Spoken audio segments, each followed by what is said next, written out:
Hadis selanjutnya 211, tepatnya hadis urutan 7 dengan sanad sahih dari Shuraih bin Hani, dia berkata, "Qultu li Aisyah radhiyallahu anha, bi ayyi syai'in kana yabda'u an-nabiy sallallahu alaihi wasallam idza dakhala baitah?" Qalat bis-siwak. Aku bertanya kepada Aisyah radhiyallahu anha, jika Nabi SAW masuk rumah, dengan apa beliau memulai? Maka dia pun menjawab dengan siwak. Hadis diriwayatkan oleh Imam Muslim. Jadi ini kita sudah jelaskan tadi ya, bagaimana Nabi SAW kalau masuk ke dalam rumahnya atau sebelum masuk bertemu dengan keluarganya, maka yang pertama dimulai adalah bersiwak. Seperti itulah. Agar terjaga bau mulut, apalagi interaksi suami istri ya. Mungkin pada saat ketemu ada pelukan, ada kecupan ya, dan seterusnya. Ini semua membutuhkan kehati-hatian gitu kan. Karena kadang-kadang banyak orang tidak sadar, teman-teman sekalian. Di hadis nomor 211 ini sedikit kita tambahkan informasi ini.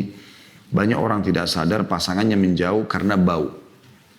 Cuma mereka tidak membahasakannya. Trauma dengan bau nafas yang kurang sedap, bau mulut yang kurang sedap ya. Karena memang munculnya juga nafas itu kan tergantung dari bau mulut yang berpengaruh sekali berhubungan dengan hidung atau makanan yang masuk. Atau bau ketiak, ya, bau badan secara umum ya. Pakaian yang kotor dan segala macam. Rambut yang berantakan. Kenapa Anda tidak menjaga diri?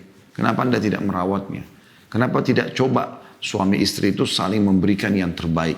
Menunjukkan yang terbaik. Sisiran rambut yang rapi, bau yang wangi, baju yang terbaik yang bisa membuat pasangan merasa nyaman di sebelah kita. Gitu kan? Maka itu apalagi kalau berduaan, itu hal yang saatnya menikmati yang halal. Dan kalau Anda maksimal menikmati yang halal itu, maka insya Allah dengan izin Allah SWT di luar Anda akan terjaga dari sesuatu yang haram. Ya. Ini tambahan tentunya.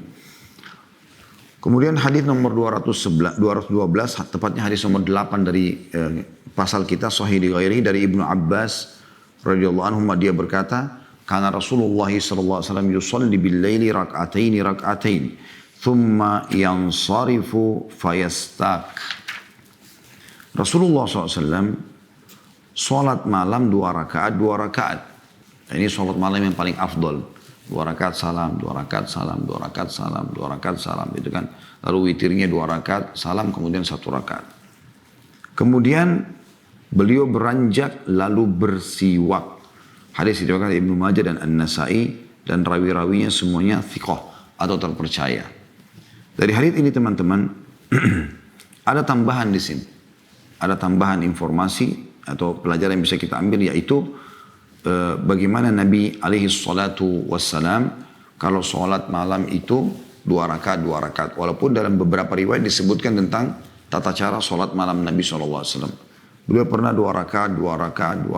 Setiap 2 rakaat salamnya. 2 rakaat salam, 2 rakaat salam, 2 rakaat salam, 2 rakaat salam sampai 8 rakaat. Kemudian beliau pernah witirnya 2 rakaat salam kemudian 1. Beliau juga pernah kerjakan 2 rakaat salam, 2 rakaat salam, 2 rakaat salam, 2 rakaat salam. Witirnya 3. Tanpa tahiyat pertama. Beliau pernah kerjakan 4 rakaat salam, 4 rakaat salam tanpa tahiyat pertama. Kemudian witirnya 2-1. Beliau juga pernah kerjakan 4 rakaat salam, 4 rakaat salam. Lalu witirnya 3 sekaligus tanpa tahiyat pertama. Beliau juga pernah kerjakan 8 rakaat sekaligus. Dengan 1 kali salam. Kemudian baru witirnya.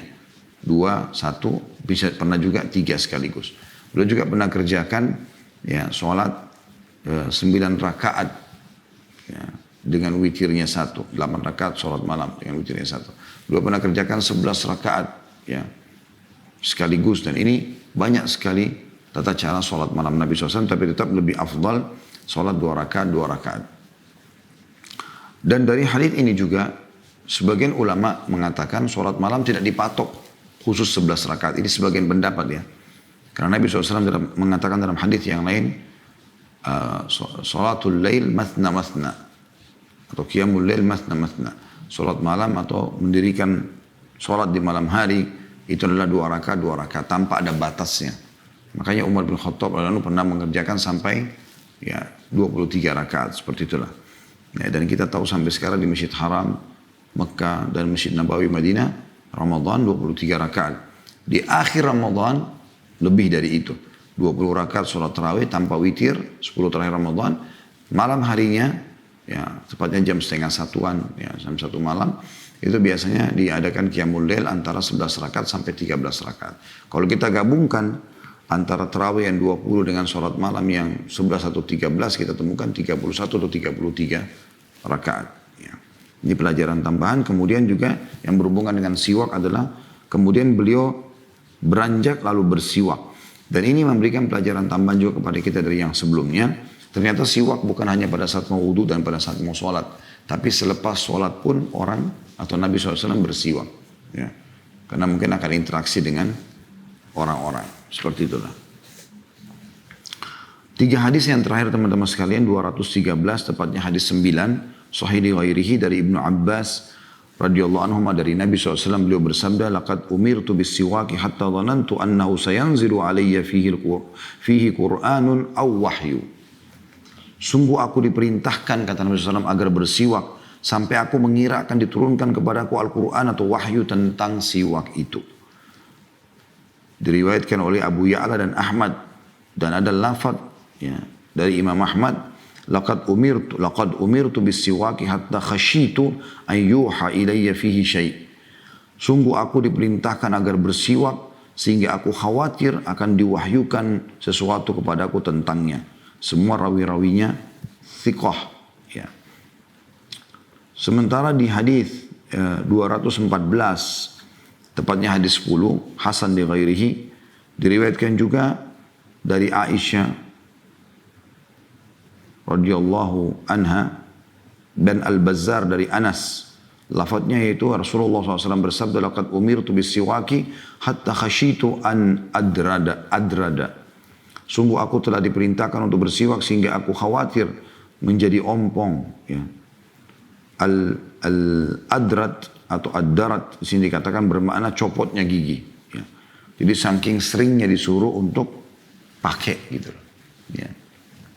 Di sini teman-teman dari hadis-hadis ini yang kita baru bacakan tadi 213 dan 214, tepatnya hadis 9 dan hadis 10 dari pasal kita ini, bagaimana Nabi SAW memastikan kurang lebih 2-3 poin. Ya. Poin yang pertama yaitu Nabi SAW menggambarkan kalau siwak ini adalah wahyu kepada saya. Bukan cuma keinginanku sendiri. Bukan hanya karena aku suka membersihkan mulut. Memang wahyu. Yang kedua, ya, menandakan dia bukan wajib. Karena kalau dia wajib akan turun wahyu. Dalam arti kata di sini akan ada perintah dalam Al-Quran suruh semua umat Islam bersiwak. Tapi karena tidak gitu kan. Dan Nabi SAW mengatakan, aku khawatir. Kalau tidak khawatir karena memberatkan umatku, aku akan memerintahkan mereka bersiwak. Berarti dia bukan wajib, tetapi dia lebih kepada sunnah muakkadah sebagaimana saya jelaskan tadi gitu kan. Dan yang ketiga yang kita bisa ambil adalah bagaimana perintah siwak ini terus diperintahkan kepada Nabi SAW. Jadi ternyata lebih luas lagi. Bukan hanya sekedar mau wudu, mau sholat, mau ketemu keluarga, habis sholat tadi, tapi dalam setiap keadaan. Karena kata Nabi SAW, sampai aku khawatir bisa tercopot gigiku karena seringnya disuruh bersiwak. Anda bisa lihat di sini dalam Targhib Tarhib di halaman 258, tepatnya tadi sampai 259. Nah, ini menandakan memang berarti luar biasa penekanan tentang masalah siwak ini. Dan terakhir teman-teman kita tutup dengan hadis nomor 215. Ini luar biasa hadisnya tentang bagaimana para malaikat pun gembira dengan mulut orang yang bersiwak. Sampai dia mendekatkan mulutnya dekat mulut orang yang sholat membaca Al-Quran tapi bersiwak sebelumnya. Kita dengar sama-sama hadis nomor 215 di halaman 259, tepatnya hadis nomor 11 ya dalam kitab Tahara dalam bab siwak dan keutamaannya. Di sebelahnya tulisan Hasan Sahih. Dari Ali radhiyallahu anhu bahwa dia memerintahkan bersiwak. Dia berkata, Rasulullah SAW bersabda, Innal abda idha tasawwaka thumma qama yusalli, qama al-malaku khalfah, fayastami'u kira'atah, fayadnu min, au kalimatan nahwaha, hatta yadha'a famuhu ala fih, fama yakhruju min fihi syai'un minal qur'ani illa sara fi jawfil malak, fatahhiru afwahakum lil Qur'an. jika seseorang hamba bersiwak, lalu dia berdiri sholat. Jadi dia siwak dulu baru dia sholat. Berarti kan mulutnya sudah wangi. Maka malaikat berdiri di belakangnya sambil mendengarkan bacaannya. Kemudian ia pun mendekat. Malaikat mendekat kepada orang yang tadi sholat itu. Atau ada di sini sedikit tanda kutip ya. Atau seperti mirip dengan ucapan itu. Ya. Sehingga dia meletakkan mulutnya pada mulutnya. Maksudnya berhadapan. Sehingga mulut malaikat dengan mulut orang ini berdekatan. Ini luar biasa gitu. Ya. Sehingga tidak ada sesuatu pun dari ayat Al-Quran yang keluar dari mulut orang yang sholat tadi. Kecuali akan masuk ke rongga atau dalam kurung dada malaikat. Maka sucikanlah mulut-mulut kalian untuk membaca Al-Quran. Diriwayatkan oleh Al-Bazzar dengan sanad jayyid atau baik. Tidak mengapa. Ya. Dan sebagian darinya diriwayatkan oleh Ibnu Majah secara mauquf. Dan mungkin ini lebih mirip. Seperti dikatakan tadi gitu. Hadits ini teman-teman kita tutup dengan ini tentunya. Karena juga sudah menjelang 11:30 ya. Bagaimana mulianya orang yang bersiwak. Dan juga bagaimana anjuran agar menjaga siwak itu pada saat mau beribadah. Baik itu mau sholat sehingga bisa komunikasi dengan Allah. Bahkan malaikat pun menikmati bau wangi mulutnya itu. Ya, dengan mendekatkan mulutnya kepada mulut orang musalli. Bagaimana kita tidak tahu. Allahu a'lam. Tapi kita imani. Dari hadis ini kita ambil pelajaran. Yang pertama perintah bersiwak pada saat mau sholat dan pada saat mau membaca Al-Quran. Karena di penutupan hadis dikatakan, maka sucikan mulut kalian pada saat ingin membaca Al-Quran. Yang kedua, bagaimana malaikat itu benar ada dan mereka sebagaimana hadis lain berbunyi kata Nabi SAW, sesungguhnya malaikat itu merasakan apa yang dirasakan oleh anak Adam, maksudnya dari bau wangi, bau busuk ya. Saya pernah melihat ada tulisan di sekitar Masjid Nabawi juga begitu. Tentang larangan orang merokok gitu ya. Maka di antara peringatannya, tapi saya lihat sekarang sudah tidak ada, itu dituliskan malulah dengan malaikat yang sebenarnya tidak menyukai bau mulut atau bau busuk dari rokokmu. Seperti itu kurang lebih seperti itu seingat saya. Semoga Allah maafkan saya kalau saya salah, tapi saya ingat seperti itu, subhanallah. Dan ini memang betul, menandakan memang makhluk Allah yang satu ini yang suci malaikat, ya, itu menyukai wangi-wangian. Ya, menyukai wangi-wangian. Dan sebagian ulama yang sudah menyusun buku tentang masalah penjelasan siapa itu syaitan, siapa itu malaikat, ya. Maka disebutkanlah kalau malaikat itu menyukai bau wangi-wangian, sementara syaitan menyukai justru lawannya atau bau busuk. Allahu a'lam. Ini bahasan kita insya Allah dan kita akan lanjutkan nanti pertemuan akan datang lagi. Masih dalam kitab Tahara di pasal ke-11 masalah anjuran menyelang-nyeling jari-jari dan ancaman bagi yang meninggalkannya dan tidak menyempurnakan uduk jika sampai pada taraf tidak memenuhi kadar wajibnya. Jadi masih uduk ya, masih bahas masalah uduk. Ini tadi siwak ini masih ada hubungannya dengan uduk juga ya, karena kita yang membahas masalah uduk insya Allah. Itu akan kita bahas biidnillahi ta'ala pada pertemuan akan datang insya Allah hadits-haditsnya. Dan kita lihat keadaan, kalau masih memang memungkinkan lanjut, kita akan lanjut di pasal ke-12. Anjuran tentang doa yang diucapkan sesudah wudhu tentunya ya.